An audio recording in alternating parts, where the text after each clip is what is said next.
அன்பார்ந்த உழைக்கும் மக்களே, ஜனநாயக சக்திகளை அனைவருக்கும் மக்கள் அதிகார கழகத்தின் சார்பாக வணக்கத்தை தெரிவிச்சுக்கிறோம். நாளை 15ஆம் தேதி 6வது மாதம் 2026 அன்று தமிழ்நாடு முழுவதும் இருக்கக்கூடிய மாவட்ட ஆட்சியர் அலுவலகங்களில் மக்கள் அதிகார கழகத்தின் சார்பாக ஒரு மனு கொடுக்க உள்ளாங்க.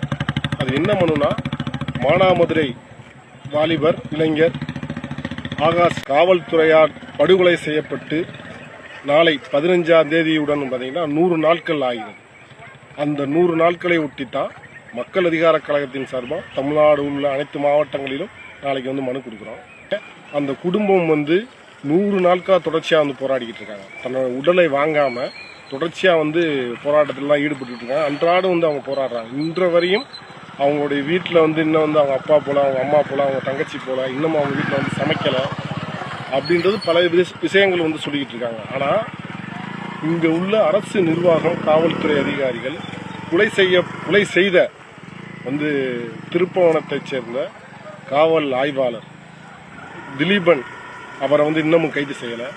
அதே மாதிரி மானாமதுரை காவல் நிலையத்தைச் சேர்ந்த எஸ்ஐ குகன் அவரையும் கைது செய்யலை. அது போக அங்கே இருக்கக்கூடிய காவலர்கள் 4 காவலர்களையும் இந்த அரசு நிர்வாகம் இன்று வரையும் கைது செய்யலை. அதில் அந்த எஃப்ஐஆரில் பார்த்தீங்கன்னா இந்த கொலை குற்றவாளியான இந்த காவல்துறை அதிகாரி மீது பேர் கூட இன்னும் சேர்க்கல.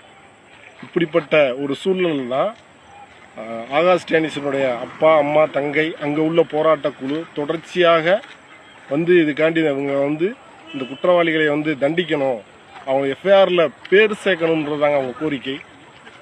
அந்த கோரிக்கையை கூட இந்த அரசாங்கம் நிறைவேற்றாமல் இருக்குது.